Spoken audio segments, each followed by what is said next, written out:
an ambitious, popular young restaurant manager, She was a tremendous young person who had unlimited potential. We always thought, just light the world on fire. is found beaten, stabbed, and suffocated. The person who did this absolutely wanted to guarantee that she was dead. Whoever did it ransacked the safe. Something that brutal had to be more than just a robbery. Detectives uncover a history of workplace conflict. He didn't like to be told what to do. He scared me. I was uncomfortable around him.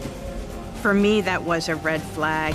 With the community on edge, another attack leaves them living in fear. It was such a similar homicide, a lone female employee and the use of a knife. You don't know if somebody's lurking out there and they're going to do it again. And new evidence confirms disturbing suspicions. The lab informed me that there was a match. I just couldn't believe what was happening. Like, when am I going to wake up? Terry's murder wasn't what it appeared to be. Virginia is a family-friendly suburb with blue-collar roots. Falls Township is a community in Lower Bucks County, Pennsylvania. It was built up around the U.S. steel mill in the 1950s. Steel workers moved out here from different parts of the country, and it was a nice community. Although we're a suburb of Philadelphia and we're right across the river from Trenton, violent crime is relatively unusual in Falls. That all changes one Saturday morning with a gruesome discovery at a fast food restaurant. On the morning of February 4th, 1984, the manager arrived to open the restaurant, and upon entering, discovered that someone was laying outside the kitchen area and obviously deceased. The manager recognizes the woman as the restaurant's night shift manager, 25-year-old Terry Brooks. He observed Terry Brooks laying on the floor in a pool of blood with a knife stuck in her neck. And he phoned the dispatcher and stayed on the phone until officers got there. I was told that they had a homicide at the Roy Rogers restaurant on Route 1, so I was there pretty quickly. Her body was positioned near the kitchen. There was a butcher knife sticking out of her neck. She had black and blue marks and bruises everywhere, and it looked like hand marks around her neck, like she had been strangled. It was thought that she was still alive until the bag was put over her head because of the moisture in it from her breath. She looked like she had blood under her fingernails and blood on her hand, and that was wrapped in an evidence bag and secured. There was a rectangular kitchen prep area. That's where you could see both her shoes that were against the wall. To my mind, that was probably the first act of violence that took place, that she was literally pushed right out of her shoes, and that a struggle had taken place right there. Moving around the corner is where the body was found. It looked like her body had been dragged on the floor to where she laid. Terry had her winter coat on, and her bag was also on the floor, like she was getting ready to leave. Further examination of the scene reveals evidence of another crime. In the office, the safe was open. There was a register drawer on the desk. The coins were scattered all over the floor. It just appeared that whoever did it ransacked the safe. There was money taken. It had all the earmarkings of a robbery homicide. It was fairly easy for the restaurant to get a count of what was missing, and it was around $2,500. Looking for more clues, detectives speak to the manager who discovered Terry's body. When the manager of the restaurant arrived around 6 in the morning, he found the inner vestibule door locked. The door to the interior of the building was locked, but the drive-through window was partially open. It appeared that the killer had left through the drive-through window because the metal pipe that was laid in the track as the kind of security measure to lock it up had been removed and laid to the side. But there was no sign of forced entry in the restaurant. Police believe Terry was killed sometime after midnight when the restaurant had closed. As detectives continue to process the crime scene, Terry's family discovers that she never returned home from work. The morning of the murder, Scott, the victim's fiance, knocks on the door to the Brooks family home. At the time, Terry lived with her parents. We hear a banging at the door, and it was Scott standing there, and he's like, Terry's car's not in the driveway. He tells them that he was driving by their house on his way to work, and that he noticed Terry's car wasn't there. They then looked in her room and saw that, in fact, she wasn't home. And then Scott picked up the phone and dialed to Roy Rogers. And he goes, "This is George Brooks, Terry Brooks's father. You know, she didn't come home last night. Is she okay?" And they said, "No, she's not. She, has been murdered." I was kind of shocked they told him over the phone, but I just couldn't believe what was happening. Like, when am I going to wake up? It's a horrible thing. I was getting ready to go to work when my phone rang. I was getting a call from her stepmother to tell me so that I wouldn't see it on the news, and my heart just sunk. Terry Brooks grew up in Warminster, Pennsylvania, the oldest of 4 children. My mom and dad divorced. Terry was in 8th grade, and she kind of took over the mother role after that happened. Out of all of us, she was probably the most ambitious. We always thought, Terry would have her own business one day, and she'd just light the world on fire. Terry took jobs in the restaurant industry and earned a reputation as a hard worker. I worked with Terry at an Italian restaurant. In the beginning, she was a server. I tended bar. She became management after working there for a while. She really, really took pride in her work and how she dealt with people. Soon after her promotion, she began a year-long romance with her coworker, Scott Keefe. She met Scott at the restaurant. He was the head chef. They had a good time together. Terry just came home one day with a ring on her finger, and we were all like, oh my God. While Terry planned her dream wedding for the upcoming summer, her career also started to take off. It was her dream to move forward to bigger things in the hotel business. And she had looked into getting a job with the Marriott Corporation. The positions she accepted with the Marriott was to be a manager of a Roy Rogers restaurant. I first met Terry when I started working at the Roy Rogers. She was my boss. She was always happy. She was very excited about her wedding, and she was excited to go dress shopping. I know she put the down payment on the honeymoon to Hawaii, and she was talking about the bridesmaid dresses. Terry and Scott were apartment hunting. There was a lot to do. It was at a time when all new things were happening in her life. Now, detectives must determine who could have killed this ambitious young woman just a few months before her wedding. They asked the family about Terry's movements in the hours leading up to her murder. Mr. and Mrs. Brooks last saw Terry the day before, Friday, February 3rd, 1984, when she left for work. Usually, her fiancé, Scott, would make sure that he went and closed with her every night. And her father was glad that Scott would go and close with her and be there to keep her safe. Scott was worried about Terry's security at the restaurant. He would go and sit with her while she finished everything up. Scott tells police he wasn't with Terry the night before. He had stayed home because he was working the early shift the following morning. Neither Scott nor Terry's parents are able to provide police with any leads. The family was really cooperative with the investigation, and we just nothing that they could volunteer or give us that would indicate that they knew anything about the case. It was completely out of the blue. There was no reason for them to feel that she was in any danger or in any jeopardy. I couldn't think of anybody who really disliked Terry, and I can't imagine anybody would dislike her that much to kill her. Investigators turned their attention to Terry's coworkers. It looked like it could possibly be a robbery, but the deeper we looked into to see how brutally she was murdered, it had to be more than just a robbery. Detectives want to know how Terry was thought of by her colleagues. Terry was a young woman who was very staunch about the procedures, and she enforced them strictly. She was a by-the-book person, and as long as you did your work the way you were supposed to, there were no problems. When police ask if Terry's management style made her any enemies, one name keeps coming up. Steve Daly was an employee that didn't adhere to the procedures. He was a little hot-headed. Steve scared me, to be honest. He was very rough, quick to anger. I was uncomfortable around him. Detectives learn that just weeks before the murder, the tension between Terry and Steve hit a breaking point.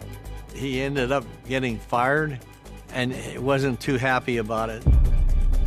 You've got this former employee who had a clear animus towards the victim and is fired by the victim. And add to that that here's an employee who knows how the restaurant operates, who knows the security procedures.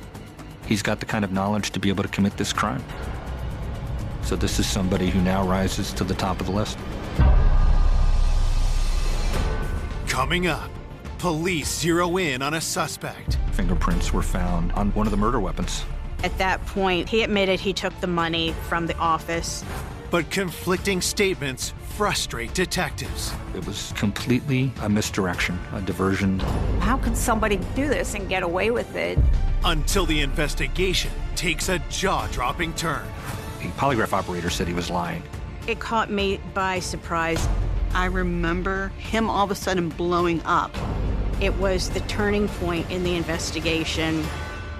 Of 25-year-old restaurant manager Terry Brooks have learned that a disgruntled coworker lashed out at Terry before he was fired. If you threaten somebody and they end up dead, you'd have to look at them and look at them seriously. Steve Daly was a former Marine and had a difficult personality. He didn't like to be told what to do. Just weeks before the murder, Terry and Steve had a major blowout. There was an occasion at work where Steve Daly was told to make a hamburger for a customer, and he had just closed out that workspace, so he didn't want to reopen the workspace. And I remember him all of a sudden blowing up. Steve lost his temper, was screaming and yelling. He became explosive, at one point even calling Terry a bitch. Terry was alarmed by Daly's behavior.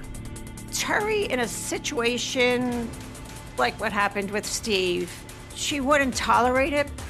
She didn't waver. So I think that was the frustrating thing for Steve, is he couldn't break her. And she was like, you need to go home, you are done for the night, and you will talk to the boss the next morning. Daly storms out of the restaurant, and the next day Terry talks to her manager, tells him what had happened, which of course led to Daly being fired. That did little to stop Steve's aggressive behavior. Even after he was fired, Daly would return to the restaurant and buy food and have meals there. He went back just to annoy her, just, here I am, you can't throw me out now. It was very upsetting to her. So given his personality and his conduct, that certainly seems to provide a motive. Did Steve Daly's harassment escalate into a fatal act of revenge? Police bring him in for an interview. When we tracked Daly down, one of the first things he tells us that he knew at some point the police would be coming to talk to him. Daly said that he didn't get along with Terry, that they clashed often. In fact, he said that if she'd been a man, he would have punched her. Daly's excuse for why he was going back to the restaurant was that he was dating somebody who worked there. I don't know that I buy that, but that's the reason he gave. Investigators ask where Steve was the night of the murder. He says that he was trying to get into a club and that he was not permitted access to the club. So then he just drove around for several hours. Investigators go to the club, they look at the security footage. They can't find any footage of Daly being denied entry. So this is not a hard alibi that can allow you to say, okay, this person's eliminated. Just the opposite.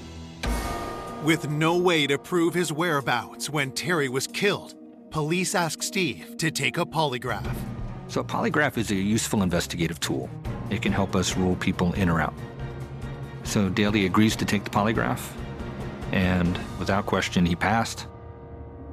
This guy looks like a good suspect. So when you have momentum build like that and then it crashes to a halt, it's hard to swallow. Police can't verify Steve's alibi, but with no evidence against him, he's free to go. Stephen Daly was pushed down lower on the list of suspects, but you never eliminate somebody until you make sure that they are completely not involved. Investigators turn their focus on the Roy Rogers staff who worked with Terry the night of the murder. During the investigation, we knew that we had to interview the employees to see what the atmosphere was when they left, if there was any arguments. Everybody consented to have their fingerprints taken. The evening that Terry was murdered, there were 4 employees that she was working with: Patricia, Ron, Barb, and Dan. And each of those employees was identified and interviewed separately. Patricia tells investigators that just before closing, Terry discovered that money had gone missing from Barb's cash register. The employees got in an argument, and there was $40 that was supposedly missing. Terry was going to get to the bottom of this. It wasn't a minor event. She took it very seriously. She began questioning different employees. Where did it go? Why is it missing? Terry played everything by the book. If there's any money missing and you are caught being the person that's been hitting the till, there's no tolerance for stealing. Terry cared about her employees, but some people didn't like her because she could be tough when she needed to be tough. Patricia indicated that this wasn't the first time something like this had happened. If you're stealing money from Roy Rogers and you're an employee there, that's a fireable offense. So did this provide a motive for murder? As Terry attempted to unmask the thief, the employees began to point fingers. Barb told Terry that she thought Ron did it. So he's now being confronted with the idea that he took this money, and he actually turned his pockets inside out to prove, hey, he didn't have any cash on him. Could Ron have killed Terry in a rage after being accused of stealing? As detectives look closer at Ron, fingerprint analysis provides crucial new evidence. The employees who worked that night clean up before they close. Working the later shift, you had to clean up everything, wash all the equipment, sweep them out the floors, wipe down all the tables, stuff like that. So I thought that whoever was in there after closing could have possibly left fingerprints. We began matching up fingerprints that they'd lifted from different services to elimination prints taken from different employees. And it was discovered that Ron's fingerprints were found on the drive-through window and on the trash bag that was wrapped around Terry's face. Here we go. This is somebody that we need to look at. The Terry Brooks homicide have just got a match for fingerprints left at the crime scene. The evening that Terry was murdered, there were 4 employees that she was working with, including an employee named Ron. And Ron's fingerprints were found on the drive-through window and on the trash bag that was wrapped around Terry's face. Detectives ask Ron how his fingerprints ended up on the bag used to suffocate Terry and on the drive-through window, the killer's likely escape route. Ron said that one of his responsibilities at the restaurant was to take care of the trash. So his fingerprints would have been on that bag because that was part of his job there. Ron also said that he'd covered for some other employees for their break time at the drive-thru, so that's why his print was there in the window. Police aren't able to determine if the window had been properly cleaned at closing, so Ron's excuse is plausible. Still, detectives want to know his whereabouts after he left work. Ron said that he left the restaurant shortly after 1 in the morning with coworkers, and that he got home about 1:15 and talked to his mom before he went to bed. We checked out Ron's alibi, discovered that he had indeed gotten home and stayed home all night. With Ron all but cleared, police get new details from another employee about the money that had gone missing from Barb's cash register. We learned the $40 that was supposedly missing, it was found at a later time. The missing money had mysteriously reappeared in the drop safe. I think it's fair to say that Terry might have thought that it was Barb who had taken this money. My impression was that Terry was suspicious of Barb. Police also learned that it was Barb's duty to close down the drive-thru. Those two things combined, the missing $40 and the fact that it was Barb's responsibility to lock that drive-thru window, and that ultimately it's found unlocked and it's believed to be where the killer left, puts her at the top of the suspect list. According to the work schedule, Barb and Terry were the last 2 employees at the restaurant. The policy of Roy Rogers for employees that were going to work past the end of their shift was that they would lock the doors and that there would be a minimum of 2 employees there. Could an argument between Terry and Barb over the missing money have turned deadly? Barb said that she was sent home early by Terry, and she was insistent that she close the window and place the pipe in the track to lock. And in looking into Barb's whereabouts, we discovered that she was picked up by her boyfriend, so she had an alibi. So it's conceivable that Terry was alone in the restaurant, working into the early hours of February 4th doing inventory. Police later confirmed the alibis of every employee who worked the night of the murder. When the autopsy report arrives, investigators hope it will give them a new lead. The pathologist found that Terry had been strangled, and the bone in the back of her neck was severed from the stab wound. There was a serious brain hemorrhage that was the result of her head being repeatedly banged against that hard concrete floor. And looking at that stab wound to her spine, it was likely she was conscious but paralyzed when the plastic trash bag was wrapped around her head. The autopsy report lists each of Terry's severe injuries as potentially fatal, but indicates asphyxiation as the likely cause of death. There was no indication that Terry had been sexually assaulted. You can't help but look at the way that Terry was killed and not think that the person who did this had such a high level of rage that they absolutely wanted to guarantee that she was dead. Material was collected from the knife that was left lodged in Terry's throat and under Terry's right ring finger, where the pathologist had identified a defensive wound. At the time of this murder in 1984, there was no DNA technology. Analysis of blood was really relegated to blood typing. By today's standards, the evidence was limited. As the investigation continues, Terry's loved ones struggle to make sense of her violent death. The funeral home called the morning of the viewing, and they said, could somebody come down and take a look at Terry? And they had her laid out in the casket, and she didn't look good. You could see the cut marks in her neck, and you could see the bruises on the back of her hand, and they had makeup on her too, and you could still see it didn't look like Terry. I said when I got home to my dad, I think we should keep the casket closed. We didn't want people to remember her looking like that. As the Brooks family prepares to bury their eldest daughter, Falls Township lives in fear of a brutal killer still at large. It was a young person that was killed, at her job. So I think the community as a whole regarded this as a frightening homicide. It caused quite a bit of fear due to the fact that it was so violent, and most people in this area would think this shouldn't happen in our town. I really thought it probably was, a robbery. Unfortunately, they killed her instead of just robbing the place.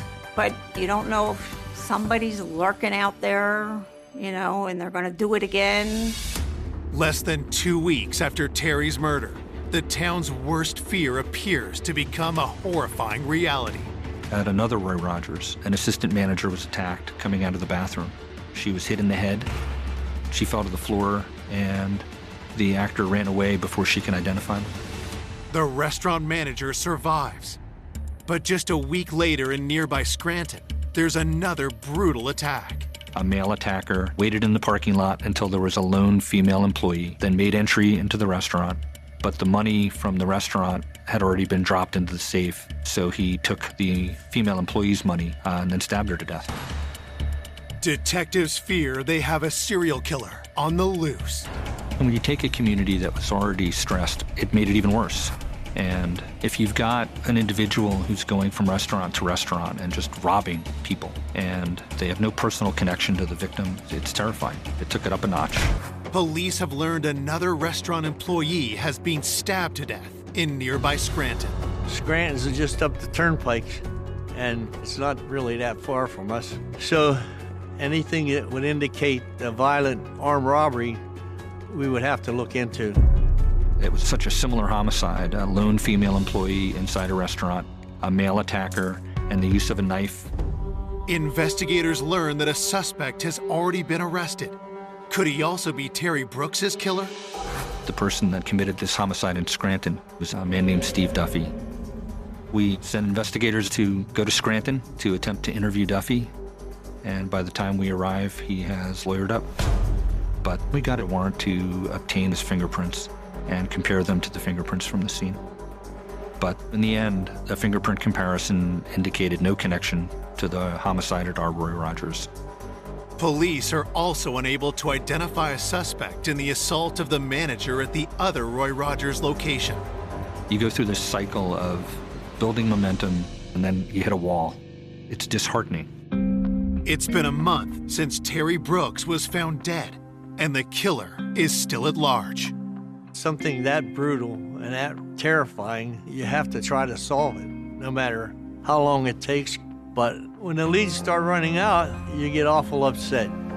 As weeks turn to months, and you identify suspects and then eliminate them over and over again, the case went cold. An investigator, by necessity, has to move on to other cases. But for a family that loses a loved one to a homicide, they don't move on. When it first happened, you just assumed it was going to be solved. You think, well, how could somebody do this and get away with it? My dad's hair turned white within a year. He lost weight. It just destroyed him. It was hard for Terry's family, having to process a heartache of losing their daughter and not having closure over it. I couldn't imagine not having answers. There are no significant developments in the investigation for nearly 14 years. Then, in 1998, Falls Township's new police chief orders a fresh look at the Terry Brooks murder, and a local prosecutor is assigned to the case.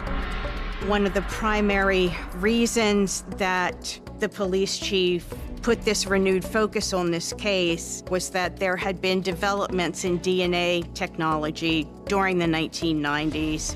And part of the point of my assignment, to have someone come in with a fresh point of view, it was just a matter of reviewing all of those reports and reviewing all the physical evidence. It caught me by surprise a bit when I opened up the bag that contained Terry's wallet. I found that you could still clearly smell Terry's perfume. And because I wasn't expecting it, it's one of those things that sort of triggers your emotions and brings you closer to the victim. A team is assembled for the renewed investigation. Lori said, take a look at this homicide. And she asked me what I thought, and apparently my answers were well enough to get me assigned to work on it. At the time that the homicide occurred, other robberies at fast food restaurants in the area caused law enforcement to form the initial theory that it was likely to have been a robbery. We had the advantage of knowing that the robbery-homicide track didn't work out, so we could start with a different theory. There were two things that really jumped out. One, that we could conduct victimology interviews and talk to some people who weren't interviewed back at the time. And two, develop some kind of forensic signature for the killer. As the lab works to extract the killer's DNA from crime scene evidence, investigators learn more about the victim, Terry Brooks. Victimology essentially means learning everything you possibly can about the victim. Everybody who we spoke to described Terry Brooks as intelligent, ambitious, friendly, well-loved by her family and friends. Detective Whitney spent a lot of time with the family to gain their trust and to reassure them that we were working on the case diligently. Nelson and Lori did seem like the power couple. Both of them were extremely intelligent, and they were driven to get this solved. Detectives hope new interviews will bring to light crucial details that could help the case. You just never know when you're going to get some new piece of information that's going to put us on a track to identify who did this. Some of the people who we spoke to, they were quite young when this homicide occurred, in their late teens or early 20s, and having more life experience, were a bit more open than they might have felt they could be in the 1980s. Detectives reach out to people who weren't interviewed in the 1984 investigation, including those who worked with Terry before her employment at Roy Rogers. I got a call from Falls Township Police. They wanted to speak to me about the Terry Brooks murder, and they just said to me, "We'd like to hear your thoughts on it." Cindy knew Terry well. They worked together, And Cindy kind of laid out what was going on in the victim's life. During her interview with investigators, Cindy drops a bombshell. What Cindy told us presented a completely different image of this homicide. It turned out Terry's murder wasn't what it appeared to be. And now you couldn't help but conclude everything's pointing to one person. Cold case investigators have just received shocking new information from a friend and former coworker of Terry's. We asked what things did Terry share with, Cindy as a friend. And I said to them, Terry and her fiancé Scott, their upcoming wedding at first was exciting for Terry. But I proceeded to tell them that the week before Terry had been murdered, she wanted to call off the wedding. She just realized that's not what she wanted.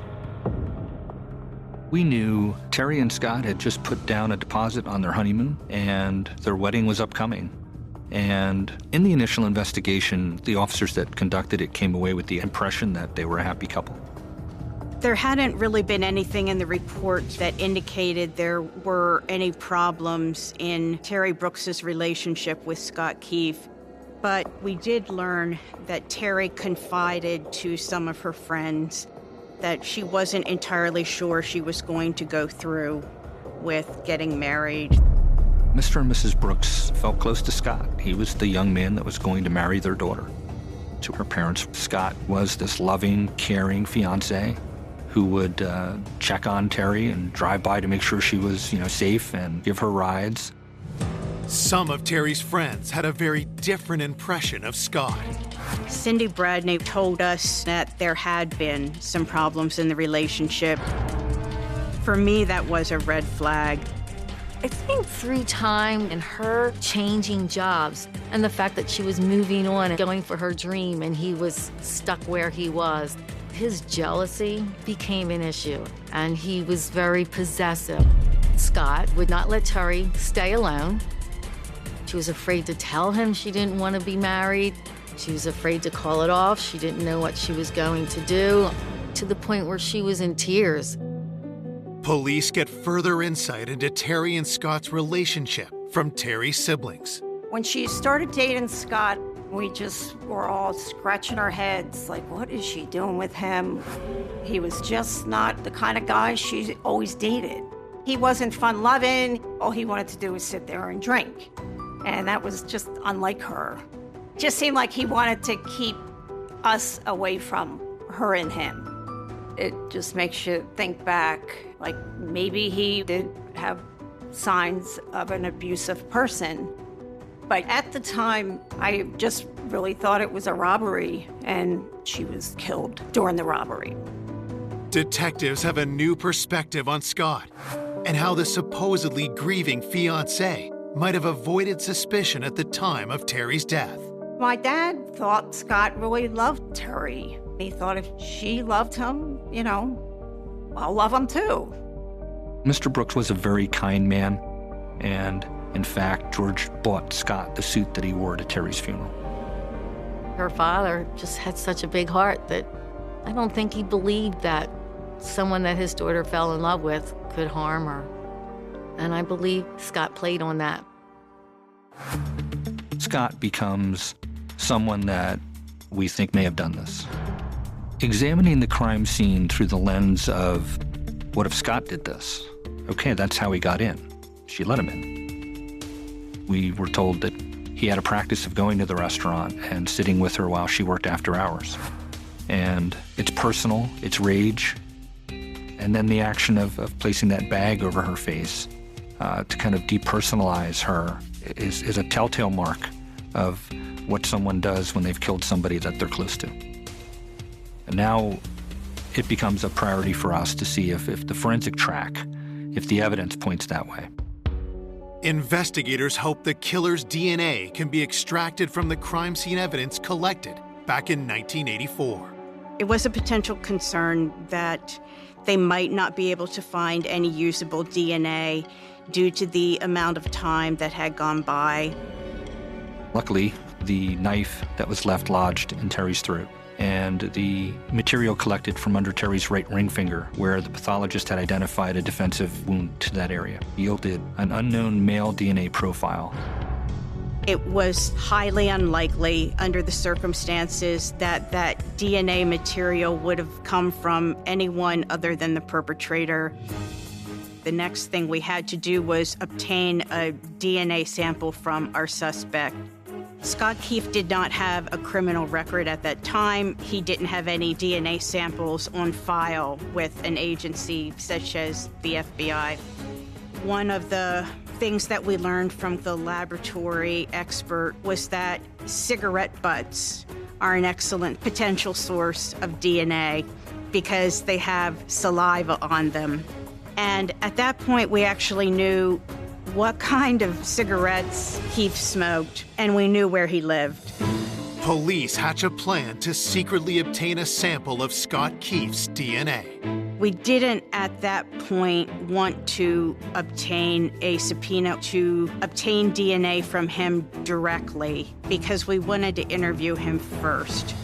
We wanted to set that up in the most advantageous possible way, and we were concerned that he was a flight risk. It was very important to us to be very careful about who knew he was a suspect and who we shared that information with. And it was also very important to us to not be caught doing surveillance. In 1998, Scott's life had kind of come full circle from where it was in 1984. In 1984, he was living at home with his parents. He had gone on to live with a girlfriend and then marry. They'd had a child together, but then they split up and got divorced. And in 1998, he was back home living with his mom. Under Pennsylvania law, trash was considered to be abandoned property once it was put out in front of the house for collection. So Detective Whitney immediately took custody of it, took it directly to the laboratory that was doing the DNA analysis. I knew I was going to get a definitive answer one way or the other. Could be him, could be somebody else. It was that anticipation of I'm going to get a final result here that's going to matter a great deal in this investigation. Investigating the 1984 murder of Terry Brooks, have secretly collected a DNA sample from her fiancé, Scott Keefe. We had to obtain a DNA sample from our suspect, so we collected cigarette butts that were in the trash. The sample is compared to DNA found on Terry's body. I'll never forget the phone call I got where the doctor at the lab informed me that there was a match from Scott's cigarettes to the crime scene evidence. It was the turning point in the investigation. That was the point at which we knew we would be able to prove that Scott Keefe was the killer. Although we had very solid physical evidence against Keefe, it's always better if you have an incriminating statement from the defendant. We asked Mr. Keefe to come to the police station as one of the friends and family members that we were interviewing as part of our investigation. We believed that he would cooperate with us. We believed that he would come across as wanting to help, that he would try to sell us the same story that he was the grieving fiancé, that he'd been telling people for 15 years. As predicted, Scott agrees to cooperate with police. We had a strategy to conduct that interview on the anniversary date of the murder. People pay attention to dates. It could raise a person's anxiety level and make them more apt to make mistakes. The interview begins, and Scott tells a familiar tale. He told us the same story that he had told others over the years, that they were happy, this was the love of his life, and that somebody else had taken her away from him. If we came on too hard, we were too aggressive in our questioning, we felt he would lawyer up and stop the interview. So slowly we built towards the question of whether Scott had anything to do with this or any knowledge of it. And once we got to that point, we asked Scott if he would take a polygraph.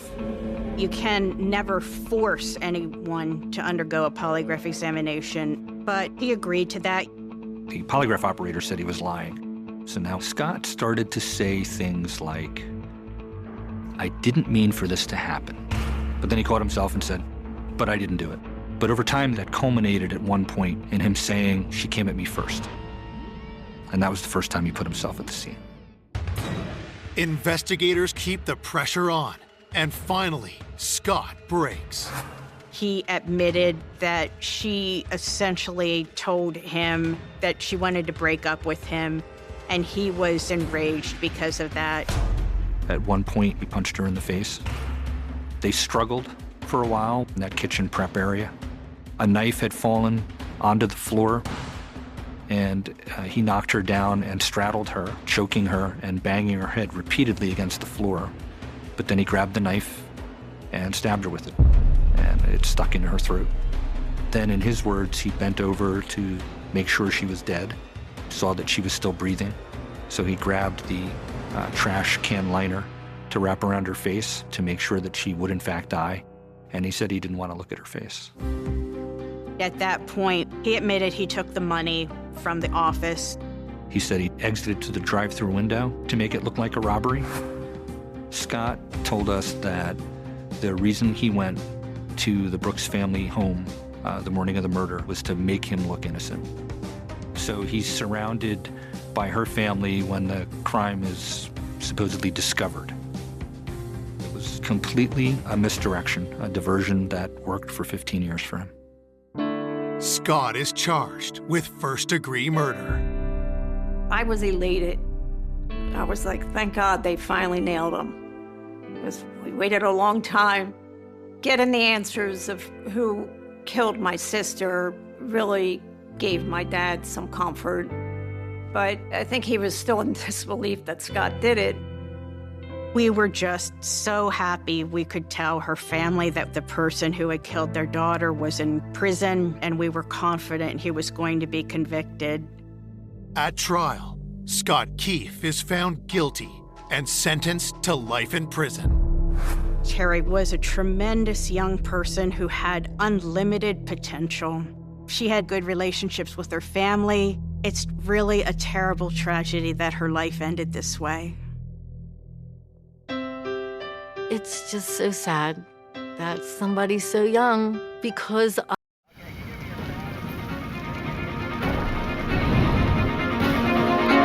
Firefighters extinguish a blazing house in the nick of time, exposing the murders the fire was meant to conceal.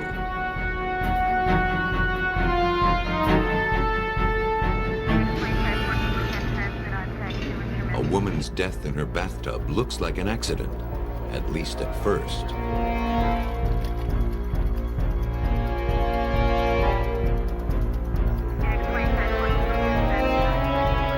Investigating a reported suicide, police in New Orleans find certain details suspiciously out of place.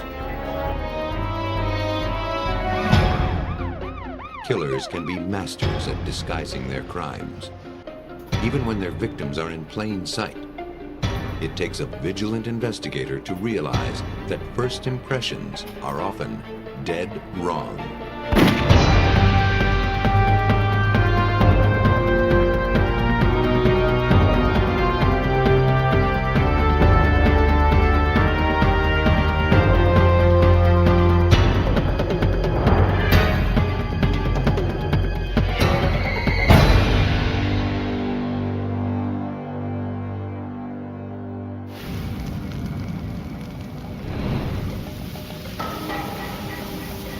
In the small town of Benton, Virginia, on August 29, 1994, a passing motorist saw smoke rising from a house just before dawn.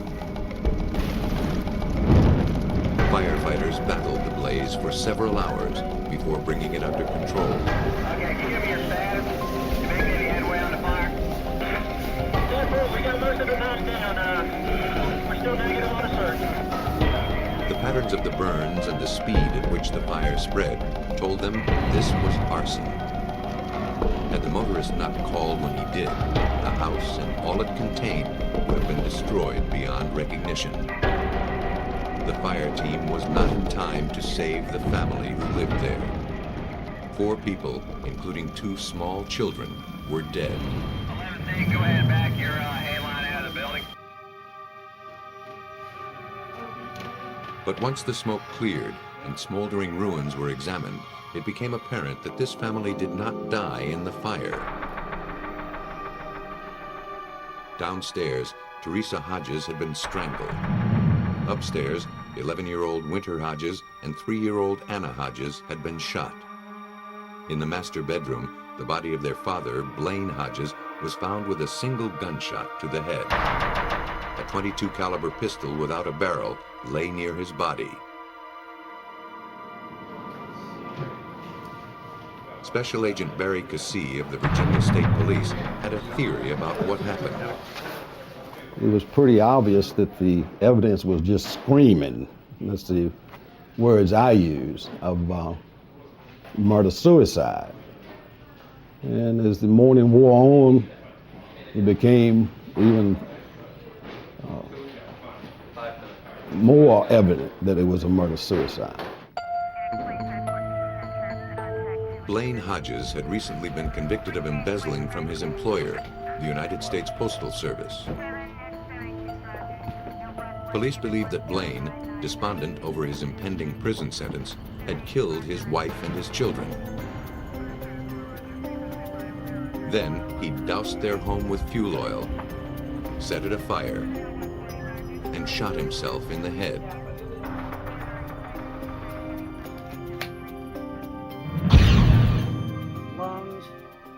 At autopsy, Dr. David Oxley, Deputy Chief Medical Examiner of Western Virginia, began to doubt the murder-suicide theory. Well, when I examined the bodies, all 4 of the bodies, I noticed the thing that struck me was that the man, Blaine Hodges, had been dead considerably longer than the other 3. The body of Mr. Hodges was quite decomposed. The other bodies were not. What do we know so far? Oxley told Special Agent Cassie that Blaine Hodges couldn't have killed his family. 24 to 36 hours, find out what He'd died at least 12 hours earlier than they did.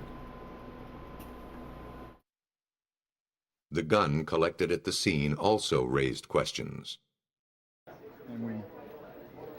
The bullets retrieved from the victims were all .22 caliber, the same as the pistol retrieved next to Blaine Hodges. The pistol's serial number had been filed off, making it impossible to trace. Its missing barrel also hampered investigators. A gun barrel leaves spiral marks called lands and grooves on every bullet that passes through. The bullets recovered from the victims had these markings, meaning they came from a gun with a barrel.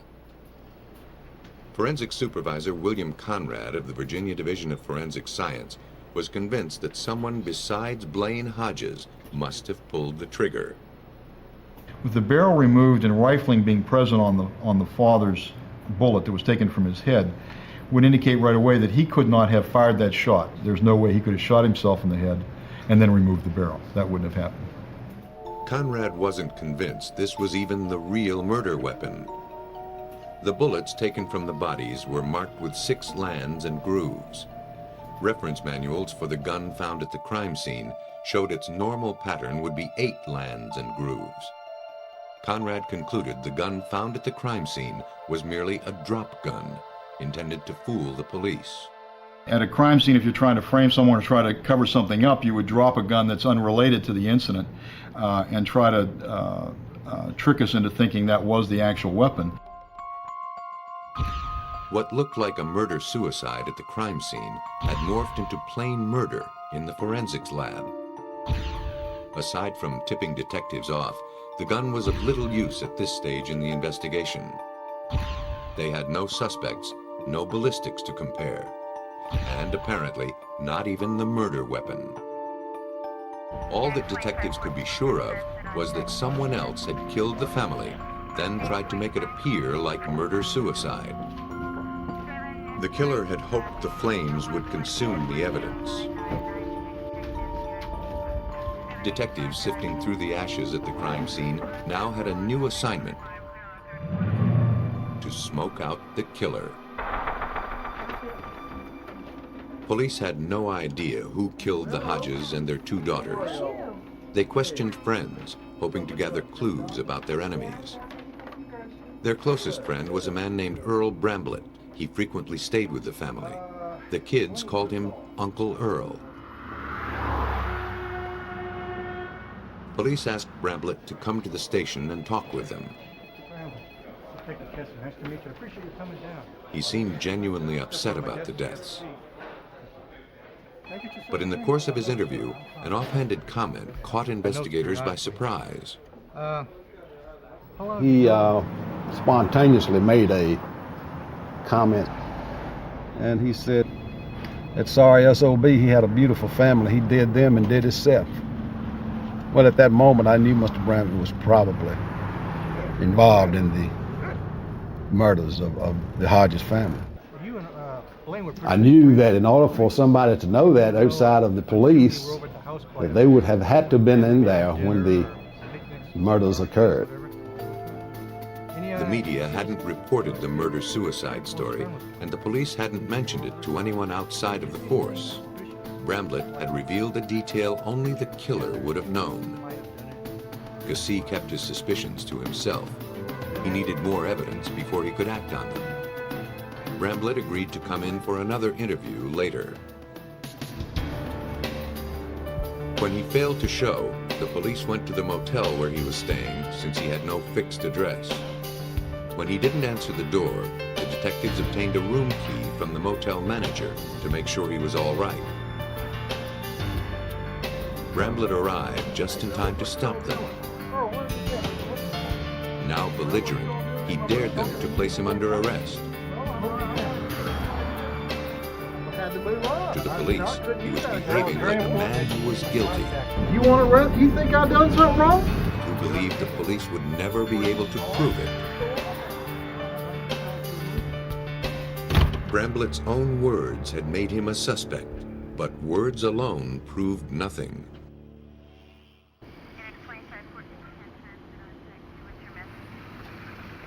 3 days after the Hodges family were killed, police set up a roadblock in front of the house. The fire had started around 4:30 a.m. By stopping cars around that time, they hoped to find someone who may have passed the house just before it burned. A woman told police she saw a vehicle pull out of the Hodges driveway at the time of the fire. She noticed the vehicle because it was so unusual. An old white pickup truck with a black tailgate. She did not notice the license number or the driver. Earl said we'd be back. A search warrant to look at your truck and your room. Care to read it? While the roadblock was taking place, police returned to Bramblett's motel room with a search warrant. As Bramblett stood by, they searched for anything that might suggest his involvement in the deaths of Blaine Hodges and his family. Outside stood his white pickup truck with its distinctive black tailgate.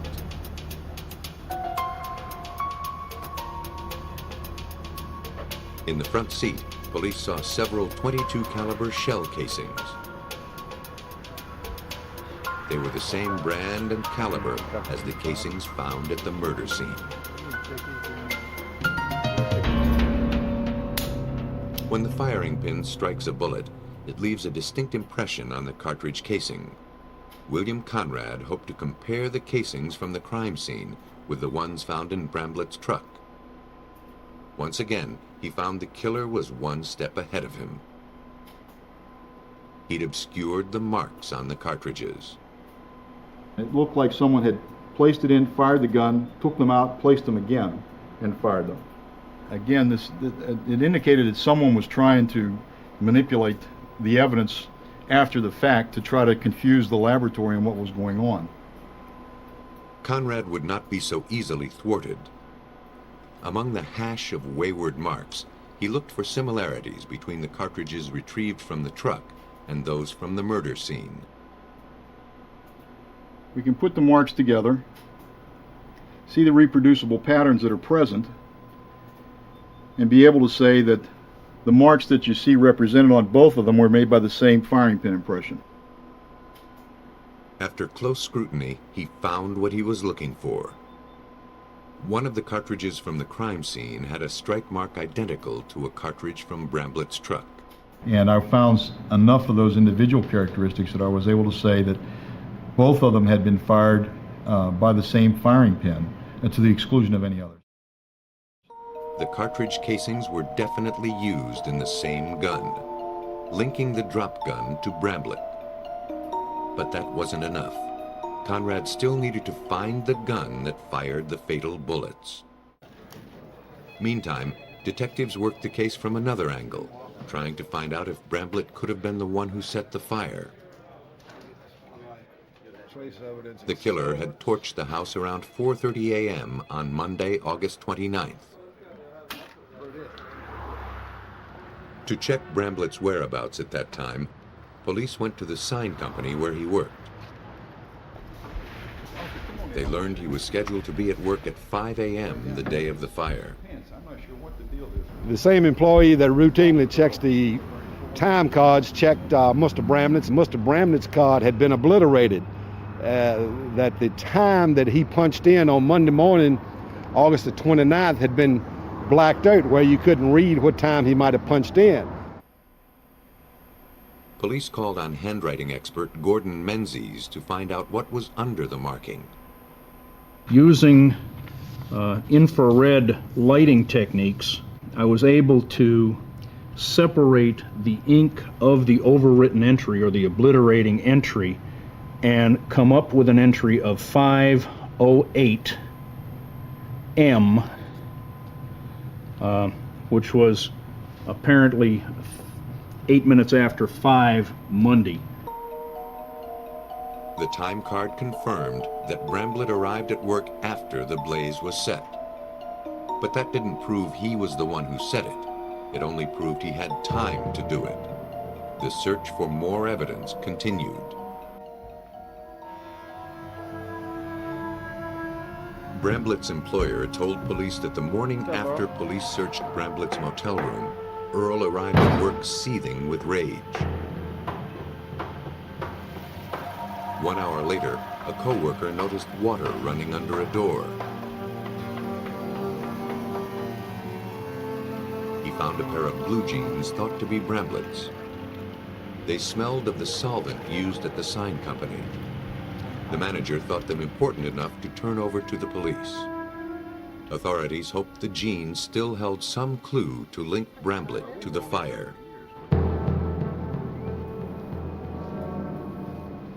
Scientists analyzed them and the water they were soaking in.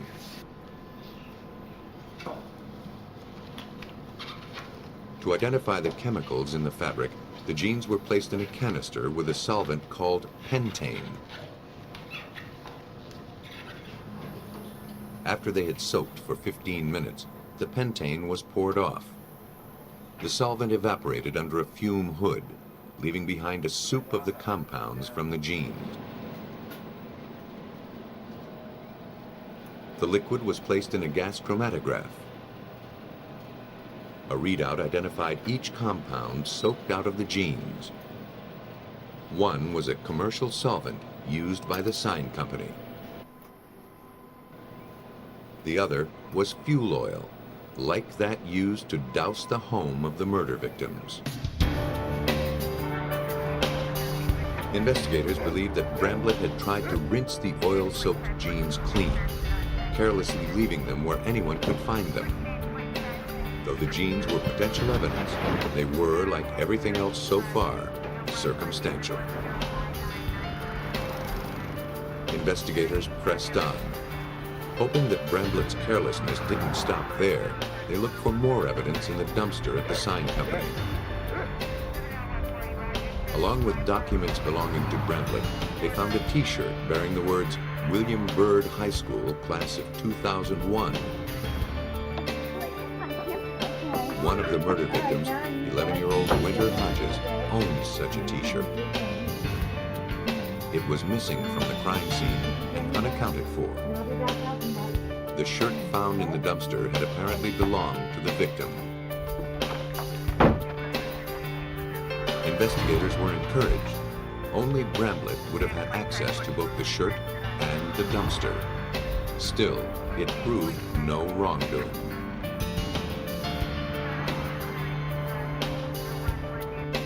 As the investigation into the deaths of the Hodges continued, Bramblett left town for good.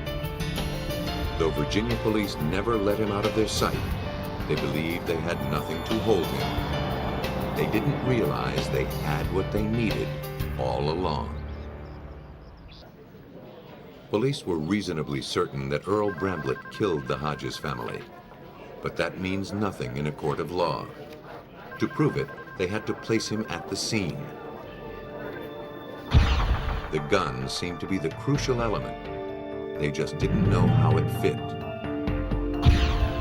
The killer had taken pains to make sure the weapon couldn't be identified. Without a serial number, it couldn't be traced. Without a barrel, investigators had no way to perform a ballistics test. They had no reason to believe that the gun from the crime scene was the murder weapon. According to William Conrad's reference manual, a bullet fired from this gun would show 8 lands and grooves. The bullets recovered from the Hodges showed only 6. The weapon sat on a shelf for a year while the case against Bramblett stalled.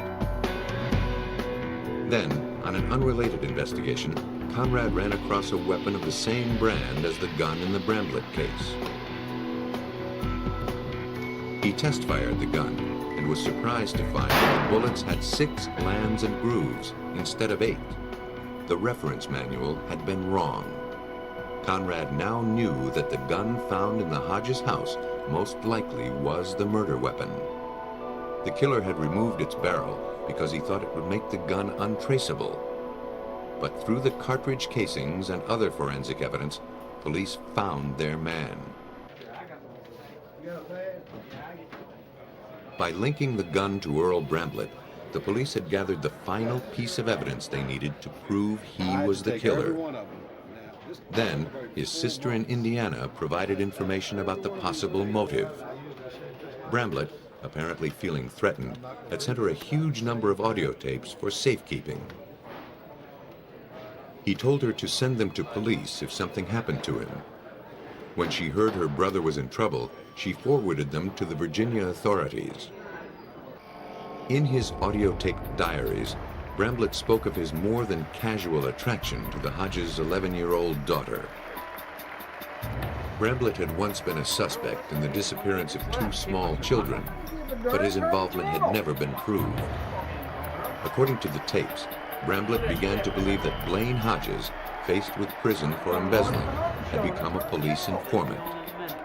In his delusions, Bramblett had decided Blaine was using his daughter to entrap Bramblett as a child molester. The police believed that on Saturday, August 27, 1994, Bramblett had been visiting Blaine at his home. While Teresa Hodges and her children were out shopping, he took his .22 Magnum pistol and shot Blaine in the head.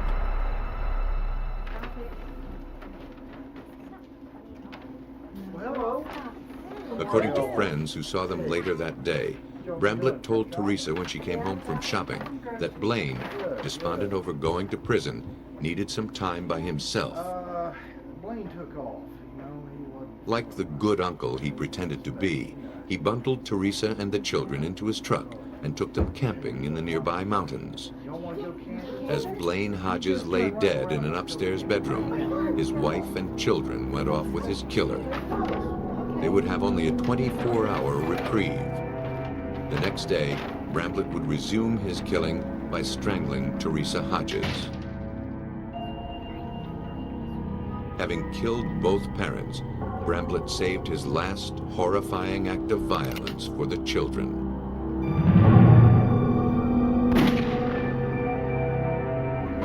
He then put the murder weapon next to Blaine Hodges' body to make it appear that Blaine had killed his family, then himself. He was sure the fuel he spread throughout the house would ignite an all-consuming fire, that the police would buy the theory of murder-suicide. But Bramblett had no sooner made his getaway than a passing motorist spotted the flames and called the fire department. Special Agent Barry Cassie acknowledges that Bramblett almost got away with it. But his primary plan was, if the police buy this murder-suicide, I'm home free. And look, he would have been home free.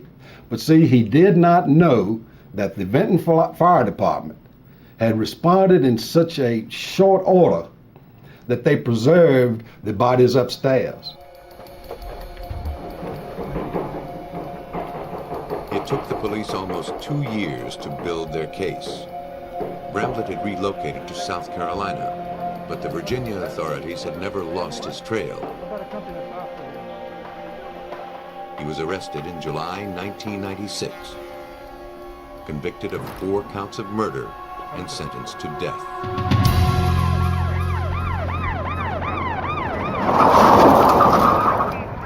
Killers can disguise their crimes in many ways, but the truth often lies just below the surface.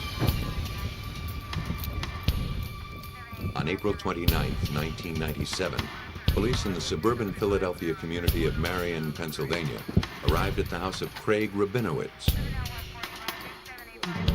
He'd called 911 to report his wife unconscious in the bathtub.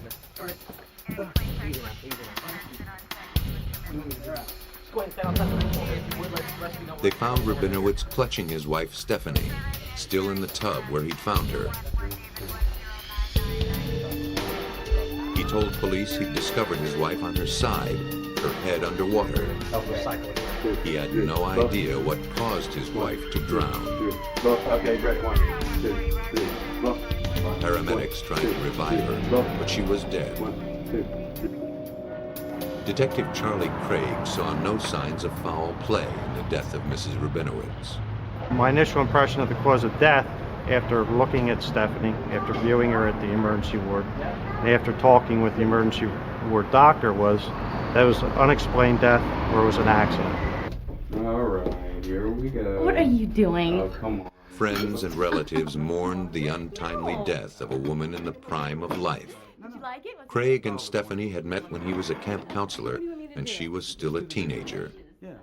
After they married, Stephanie went to law school and had a promising career as an attorney. To their friends, they seemed an ideal couple. Now, their happiness had come to a tragic end.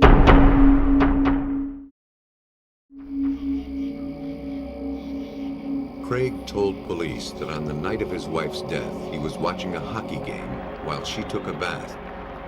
He heard a thump coming from the bathroom, like the sound of a shampoo bottle hitting the floor. When his wife failed to emerge from the bath after 35 minutes, he went to check on her. That's when he found her submerged in the water, her face blue. He tried desperately to bring her back to life, then called 911. Detectives have an eye for inconsistencies. And though they had no reason to doubt that the death was an accident, one fact seemed bothersome.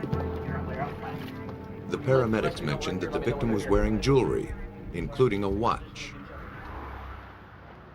Charlie Craig's partner, Detective Richard Peffel, asked some of his female friends if they bathed with their jewelry. And almost exclusively, every woman said, absolutely not. The first one I did was the first night I got home about 4 a.m. and I woke up my wife from a dead sleep. Nance, if you took a bath, would you wear all of your jewelry? And she looked at me and said, no, why? And I said, don't worry about it, go back to sleep. That eccentric detail motivated investigators to look for other inconsistencies. They checked the hospital records. Again, something didn't sit right. After death, a body's temperature normally drops at the rate of 1 degree per hour, even faster if it's sitting in water. When the victim arrived at the hospital, her temperature was only 1 degree below normal, indicating she died just 10 minutes before the call to 911. Her husband's estimate that 35 minutes passed after he heard a thump in the bathroom didn't add up. While detectives' suspicions were mounting, Chief Coroner Halbert Fillinger requested an autopsy to find out why the healthy 29-year-old died so suddenly. Craig Rabinowitz refused to allow it, asserting that Jewish law demands that the body be interred before sundown the day after death, and it must remain intact. But in cases of mysterious or sudden death, the coroner can overrule religious objections unless he's given a court order. Because of their Jewish faith, Stephanie should have been buried before the next Sunday. And Dr. Fillinger was pressured by the family to release Stephanie's body so that she could be buried in accordance with her faith. And Dr. Fillinger was persistent that the body would not be released until a complete autopsy was committed. When the body was brought in, it showed no marks, not even a bruise to indicate how the victim fell. According to Fillinger, that's not unusual. There are injuries on the front of the body, and they occurred just prior to death or a short time prior to death. And you examine the body right after death, you may not see anything at all. But by the time the autopsy was conducted, 12 hours after she died, the victim's wounds began to reveal themselves and the truth about her death. The medical examiners believed they were about to begin a routine autopsy on the victim of a mysterious death. Though the circumstances were tragic, examiners didn't expect them to be criminal. But they soon found themselves face to face with homicide. The first indication of foul play came with a look at the skin below the victim's eyes, where bruises made a silent accusation.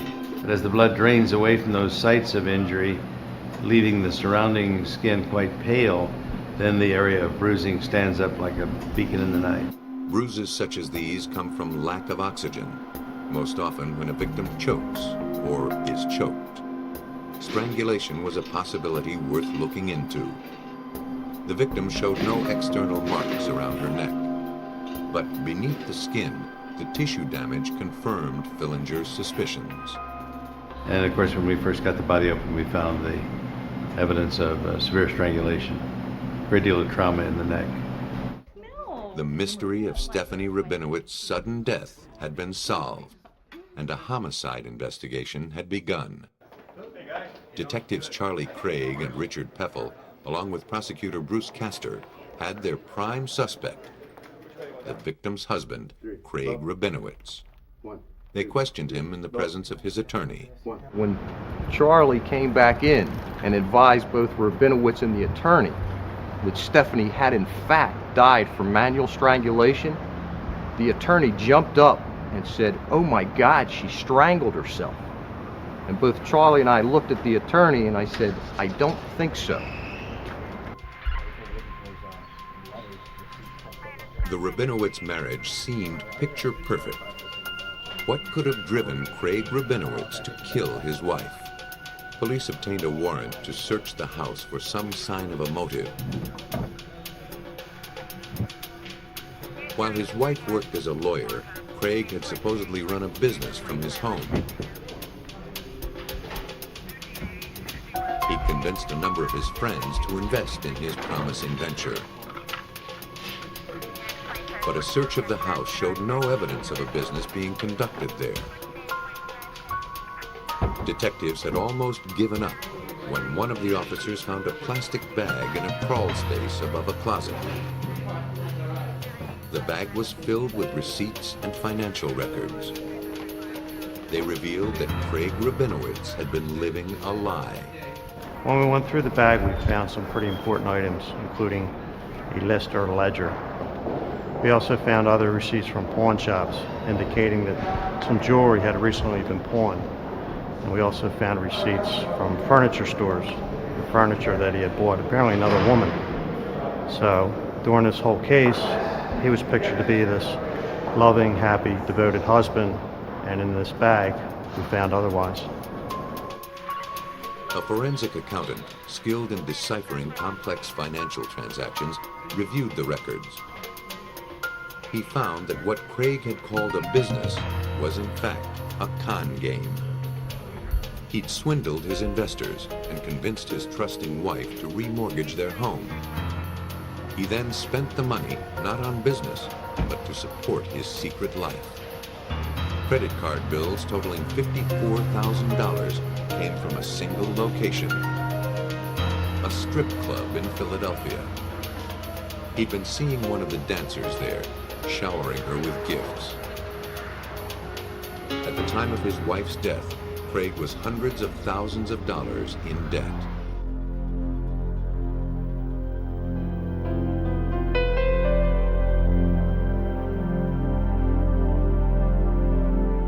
Desperate for money, Craig had taken out 2 insurance policies, each for $1.5 million. One was for his own life, the other for his wife.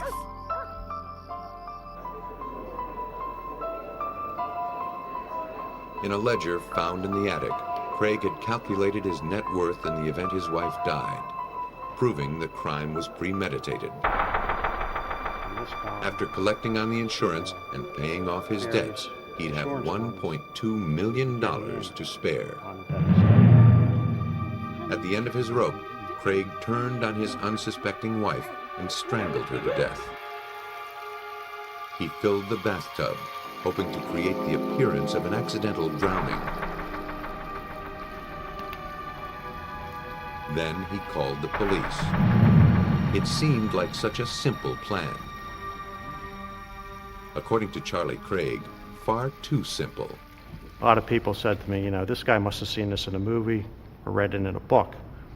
Well, as it was coming close to trial, that kind of stuck in my mind, and I got the photos back out because I remember there was some book that had something to do with death. A book on Rabinowitz's desk had looked out of place when police searched his home. The author claimed that few deaths are followed by an autopsy. Craig Rabinowitz was a con man. When he learned this information, that only 13% of the deaths are autopsied, Craig Rabinowitz was playing a con. He was playing the odds when he learned that information, that the odds were dramatically in his favor that Stephanie wouldn't be autopsied. But an autopsy had been performed, exposing Craig Rabinowitz as a con man who'd gotten in too deeply. For murdering his wife, he was sentenced to life in prison without parole.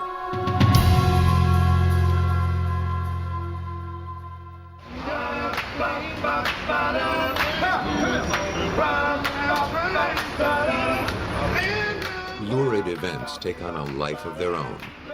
On the streets of any town, people love a good scandal, especially when it involves respectable citizens.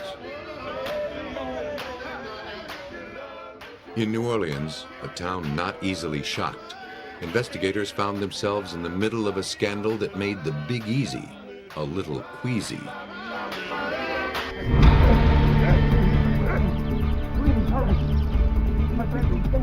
Just after dawn on January 22, 1984, 62-year-old Aaron Mintz frantically summoned his neighbor, a doctor.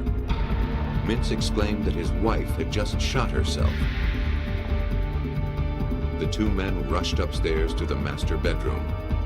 There, the doctor found Pam Mintz lying face up on her pillow, a bullet hole in the right side of her head. In her hand was a pistol. The doctor checked for vital signs as Mintz waited anxiously nearby. Solemnly, the doctor informed Aaron Mintz that Pam Mintz, the woman he'd been married to for 33 years, was dead. The doctor called the police to notify them of the suicide.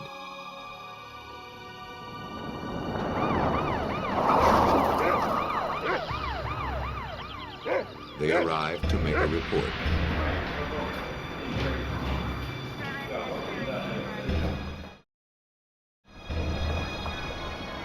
Detective John Dillman led the investigation. Shortly before daybreak, or right at dawn, I received the call of a suicide at the residence of Aaron Mintz. Proceeded to that location, thinking that I was going to handle a suicide. Investigators assessed the scene, expecting nothing out of the ordinary. But the position of her body didn't look right. They suspected the victim had been moved. Pam's right elbow was bent in an upwards direction, like this, with 2 blood stains on the bottom of her forearm, coming up to a point on both sides. I questioned those stains as soon as I saw them because, as we all know, blood can't run uphill. It's against gravity. The angle of the gun in the dead woman's hand also aroused the investigators' suspicions. It looked as though it was placed in her hand after the fact. The gun was positioned and this is unloaded, by the way. The gun was positioned in her hand, bent in this position, close to her head, where it would have been almost impossible to pull the trigger except with a thumb. The gun was clutched very loosely, indicating to me that the arm had been, which had originally been lying on the bed, had been bent at the elbow and raised into that position, and then the weapon had been placed into her hand to make it appear to be a suicide. Beginning to doubt that this was truly a suicide, detectives looked for other signs of foul play. They found blood smeared on the bathroom light switch. The victim, who died instantly, couldn't have left it.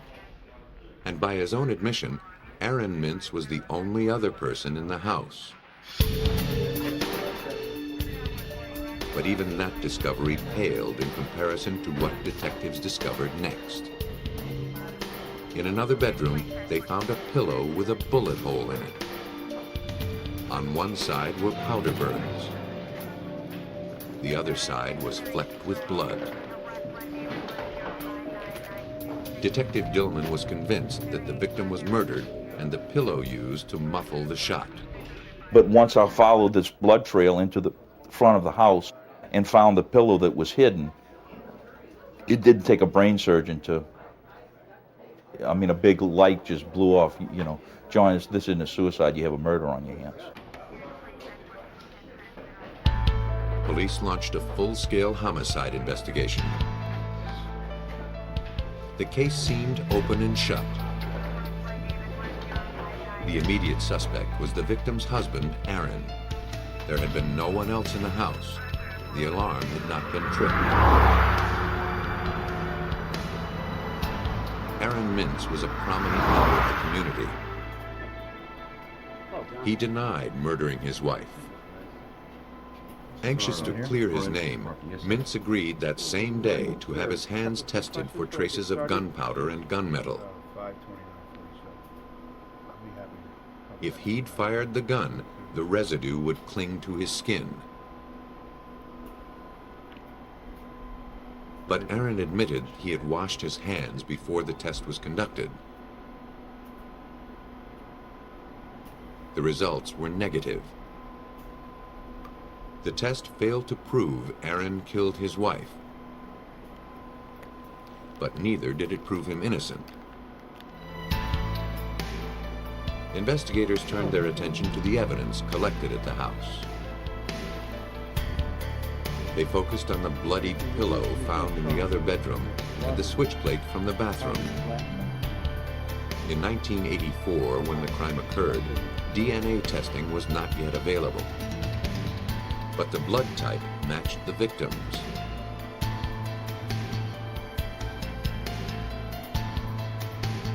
Blood smears on the front and sleeve of Aaron's bathrobe also matched.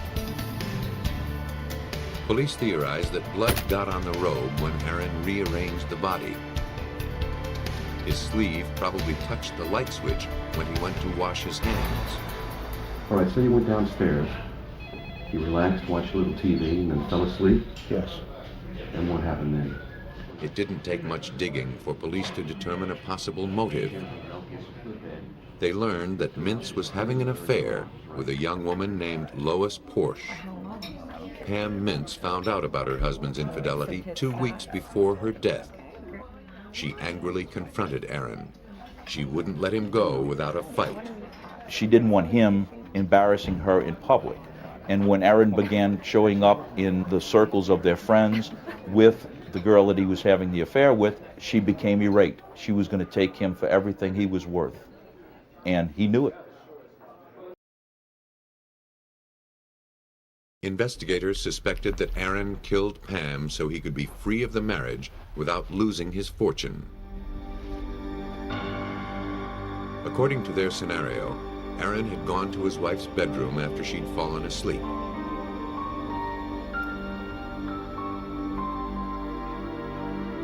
He shot her in the head, using the pillow to muffle the sound so as not to alert the neighbors. That would have bought him plenty of time to rearrange the scene, making murder look like suicide. Mintz was charged with murder. To handle his defense, he hired prominent New Orleans attorney Michael Fowler. Like most of those who knew the accused, Fowler was surprised by his arrest. I would found it most unlikely, that he would have been a subject of a homicide investigation. But by the same token, I didn't know that he was having an affair. The case was sensationalized in the local press, which gave major coverage to the blood-stained pillow. In the court of public opinion, Aaron's guilt was a foregone conclusion. But in a court of law, the prosecution faced a serious challenge. You realized that you had an ability to win this case, but you had to do it in terms of the forensics. You had to be able to negate a bunch of different things. To clear Aaron Mintz, the defense relied on forensics to dismantle the prosecution's case, one piece at a time. A blood-stained bathrobe, a smeared light switch, and a bullet-pierced pillow. This was the evidence presented in the death of Pam Mintz. I went upstairs and I found Palmer. We've been over this before. I know that. To the prosecution, it pointed to Aaron Mintz as a murderer. I saw my wife dead on the bed. But the defense saw things differently. They began with Aaron's bathrobe, smeared with his wife's blood.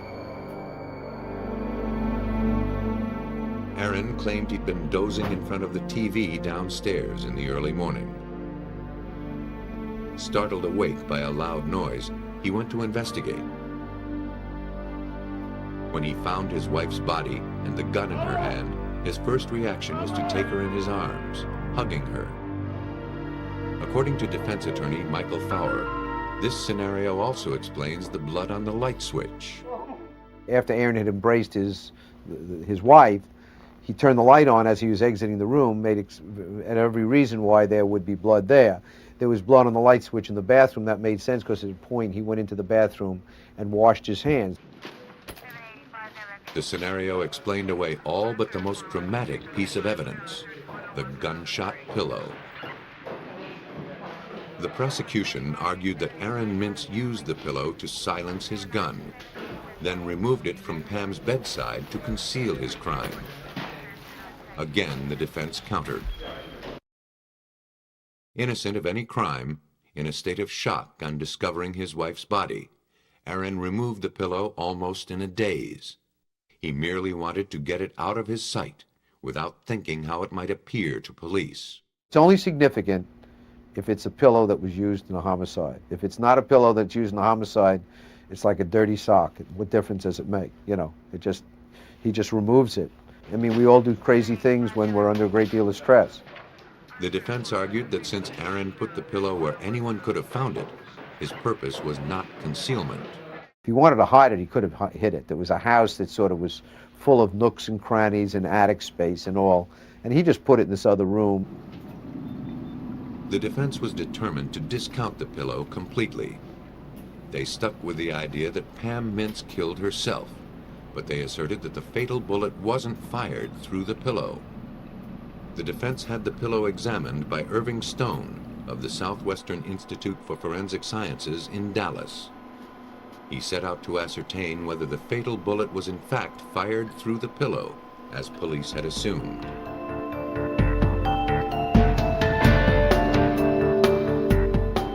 Using a weapon of the same caliber as the gun that killed Pam Mintz, Stone conducted tests to simulate what would happen if a gun were fired through a pillow into a human head. As a target, he used a sponge soaked in simulated blood within a heavy plastic bag. Stone shot the bag through the pillow from various distances. He demonstrated that if a pillow had been used to muffle the fatal shot, a great deal more of the victim's blood would have ended up on the pillowcase. What would have happened as the bullet passed through the pillow into the head, with the pillow being 6 to 10 inches from the head, then there would have been backspatter of blood that would have spattered back on the reverse side of the pillow. Well, there was none of this there. The blood on the pillow at the crime scene was hardly noticeable. By contrast, in the laboratory, blood was spattered and stained over a wide area. Stone also showed that a bullet fired through a pillow would have left fragments of the pillow behind. You expect to find cloth, fibers, some other type of polymeric fill material at or around the wound, and actually into the wound itself.